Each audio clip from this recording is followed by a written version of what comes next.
Hello everyone, welcome to strategy trades.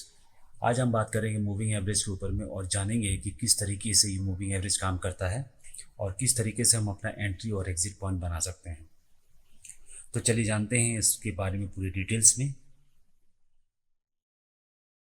Screen पर Nifty 50 का chart लगा हुआ है और यहाँ पे हम मूविंग एवरेज लगाने की कोशिश करेंगे और जानेंगे कि किस तरीके से इसमें ये हमें काम दे सकता है। हालांकि ये जो मूविंग एवरेज जो है आपके लिए बहुत ही लाभदायक है और ये आपको लॉन्ग रन के लिए भी बहुत अच्छा काम करता है। ऐसे तो सारे इंडिकेटर्स लैगिंग इंडिकेटर्स होते हैं, बट इंडिकेटर्स का इस्तेमाल जो है किस तरीके से करना है वो हमें जानना है। मूविंग एवरेज को लगाने से पहले मैं आपको ये बता दूं कि मूविंग एवरेज में सिंपल मूविंग एवरेज भी होता है और एक्सपोनेंशियल मूविंग एवरेज भी होता है। अब हम ये जानेंगे कि मूविंग एवरेज किस तरीके से काम करता है। मूविंग एवरेज जो है पीरियडिकल डेटा निकालता है और पीरियडिकल डेटा निकालने के बाद में उसको एवरेज आउट करके आपके सामने में उसके डिटेल्स निकाल के देता है। एक्सपोनेंशियल मूविंग एवरेज जो है वो पीरियडिकल डेटा तो निकालता ही है, प्लस वो करंट डेटा को वेटेज ज़्यादा देकर उसके बाद उसका एवरेज आउट निकाल के आपके सामने में देता है।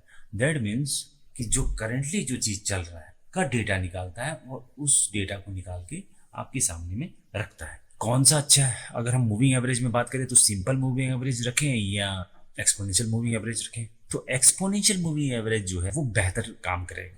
क्यों? क्योंकि देखिए, करंट जो सिचुएशन है उसके हिसाब से ना आप ट्रेड लोगे, ना कि आप पीरियडिकल डेटा को सिर्फ देखते हुए। आपको ये भी देखना है कि करंट सिचुएशन में क्या चल रहा है। अगर आपको करंट सिचुएशन के बारे में नहीं पता, आप सिर्फ पीरियडिकल डेटा को ही देखकर आप ट्रेड लो, तो फिर आपका जो एक्यूरेसी बहुत ही कम हो जाएगा और आपका ट्रेड अधिकतर टाइम जो है गलत रहेगा। अब हम इंडिकेटर लगाते हैं और देखते हैं कि वो किस तरीके से आपको दिखाएगा। तो सबसे पहले हम लगाएंगे एक्सपोनेंशियल मूविंग एवरेज जो कि EMA है। तो EMA को इसमें हम 3 बार लगाएंगे, जो कि हमें जरूरत पड़ेगा कि हम किस तरीके से अपना ट्रेड को इनिशिएट कर सकते हैं इस पे। तो पहले वाले को जैसे देखिए 9 EMA का आपको दिख रहा है यहाँ पे, तो 9 को चेंज करके आपको लगा देना है 20 का। फिर दूसरे वाले को यहीं पे जाएंगे और यहाँ पे जाके 50 लगा लेंगे। फिर तीसरे वाले में जाएंगे और यहाँ पे 200 लगा देंगे। अब देखिए तीनों लाइन का कलर सिमिलर हो गया है, जो कि कंफ्यूजन पैदा कर सकता है, इसलिए जो लाइन का कलर है उसको चेंज कर देना है, तीनों का अलग अलग कलर। 20 EMA का जो है ब्लू ही रखते हैं और 50 EMA का जो है स्टाइल में जाके इसका कलर ग्रीन कर देंगे और 200 वाले को स्टाइल में जाकर रेड कर देंगे।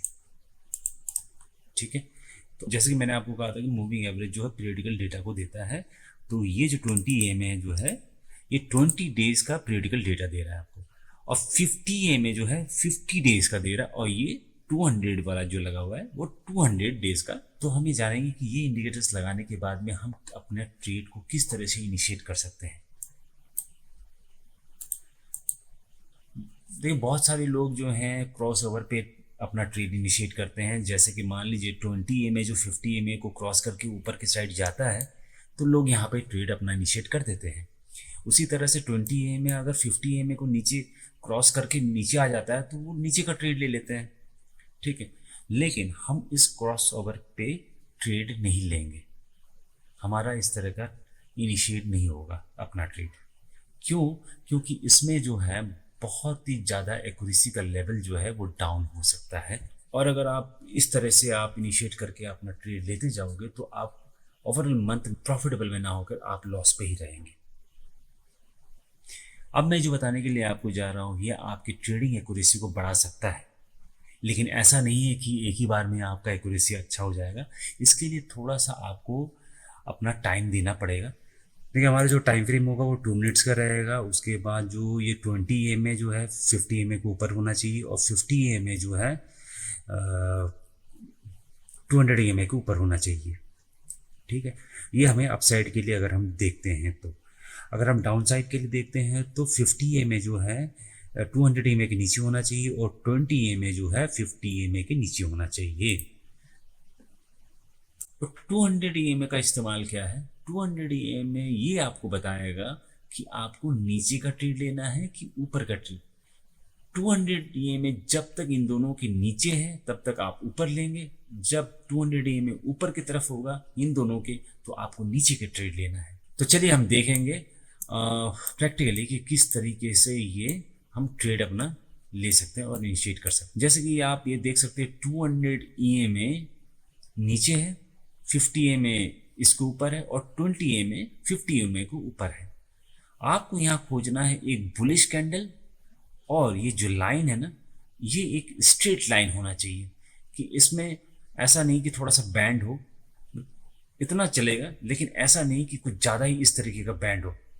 ठीक है, तो जैसे ही आपको बुलिश कैंडल एक मिलता है तो आपको वहीं पर ट्रेड इनिशिएट कर देना है। तो उसके बाद देखिए जो प्राइस का जो मूवमेंट है वो किस तरीके से जा रहा है। तो हमेशा याद रखिएगा कि ये एक स्कैल्पिंग ट्रेड के हिसाब से लीजिएगा, ऐसा नहीं कि आपको बहुत देर तक आपको रुकना है इसमें। आप हमेशा ये याद रखिएगा कि जब आप ट्रेड इनिशिएट करेंगे आपको ना ही उतना ग्रीड रखना है, आपको पहले से ही आपको ये बना लेना है कि आपको कितना पॉइंट आपको चाहिए। ठीक है, उसके हिसाब से आपको अपना ट्रेड इनिशिएट करके आपको अपना पॉइंट बुक करना है। देखिए हमेशा ये स्ट्रेट लाइन को देखना है कि अगर स्ट्रेट लाइन है तो आपको ये ट्रेड इनिशिएट करना है। और सबसे इसमें बारीकी और एक जो चीज़ है वो है ये बुलिश कैंडल जो बनता है वो 20 EMA के बहुत ही नज़दीक होना चाहिए। देखिए ये जब बुलिश कैंडल बना, बुलिश कैंडल बनने के बाद में देखिए प्राइस का मूवमेंट यहाँ तक आया, उसके बाद फिर वापस से यहाँ तक आया। देखिए उसके बाद उसने थोड़ा सा रिट्रेस लिया, रिट्रेस लेने के बाद में 20 EMA के पास आया और एक फिर से एक बुलिश कैंडल बनाता है, और उसके बाद बनाने के बाद देखिए शार्प एक मूवमेंट देता है अप साइड के लिए। देखिए ये लाइन देखिए कितना स्ट्रेट है, आपको ये भी नज़र डालना है कि लाइन कितना स्ट्रेट होना है, जितना अगर स्ट्रेट है उतना ही शार्प आपका एक्यूरेसी लेवल रहेगा। उसी तरह से अगर आप डाउन साइड का आप ट्रेड अगर लेना चाहते हो तो देखिए इस तरह का अगर बैंड होता है ना 20 EMA तो आपको कभी नहीं लेना है। ठीक है, इस तरह के ट्रेड नहीं लेना। तो चलिए देखते हैं एक डाउन साइड के लिए भी। देखो और एक ट्रेड यहाँ पे दिखाई दे रहा है जो कि प्राइस मूवमेंट बहुत ही बढ़िया अपसाइड मूवमेंट पे गया है। देखिए यहाँ एक बुलिश कैंडल बना है जो कि 20 EMA के बहुत ही पास था, और उसके बाद इसने जो मूवमेंट दिया बहुत ही बढ़िया था, है ना।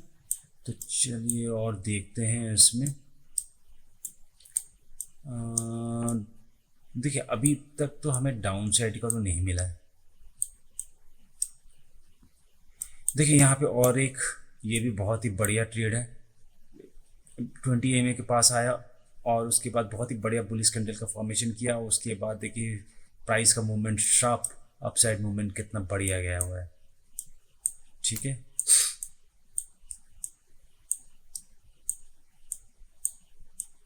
देखिए इस वाले में भी देखिए यहाँ पे एक क्रॉसओवर पे एक बुलिश कैंडल बना है, बट हमें ट्रेड यहाँ पे नहीं लेना है। जो जैसे कि मैंने बताया था कि 20 EMA के सामने जब एक बुलिश कैंडल बनता है और भी स्ट्रेट और वो भी एक स्ट्रेट लाइन सा आपको मूवमेंट दिखाई देता है, उसके बाद आपको वहाँ पे ट्रेड लेना है। जैसे ही आप यहाँ पे ट्रेड लेते हैं उसके बाद देखिए प्राइस का मूवमेंट कितना बढ़िया अपसाइड गया हुआ है। ठीक है, देखिए बहुत सारे हमें यहाँ पे ट्रेड मिल गए हैं अपसाइड के लिए। अच्छा डाउन साइड के लिए अभी देखना है हमें कि डाउन साइड के लिए हमें देखिए डाउन साइड के लिए देखिए 200 EMA अपसाइड पे, 50 EMA जो है 200 EMA के नीचे है और 20 EMA 50 EMA के नीचे है। उसके बाद देखिए जब इसने एक बेयरिश कैंडल बनाया बहुत ही बढ़िया 20 EMA के सामने, और उसके बाद देखिए इसका मूवमेंट कितना बेहतरीन था। इस तरीके से और भी अगर हम देखेंगे, देखिए यहाँ पे ये भी एक बहुत ही बढ़िया था। देखिए ये शायद मॉर्निंग के, देखिए ये मॉर्निंग के टाइम का ट्रेड है जिसमें बेयरिश कैंडल बना। बेयरिश कैंडल बनने के बाद में ये 20 EMA के सामने था और उसके बाद देखिए इसने कितना बढ़िया मूवमेंट इसने दिया है। तो देखिए ये सिंपल सा स्ट्रेटजी था, आपके लिए बहुत बेनिफिट हो सकता है अगर आप सही ढंग से इसमें अगर काम करें तो। और देखिए अगर आपको कुछ समझ में नहीं आया तो इस वीडियो को दोबारा से रिपीट करके देखिए, समझिए, और कुछ समझ में ना आए तो प्लीज़ कमेंट करिए, मैं आपके सवालों का जवाब जरूर दूंगा।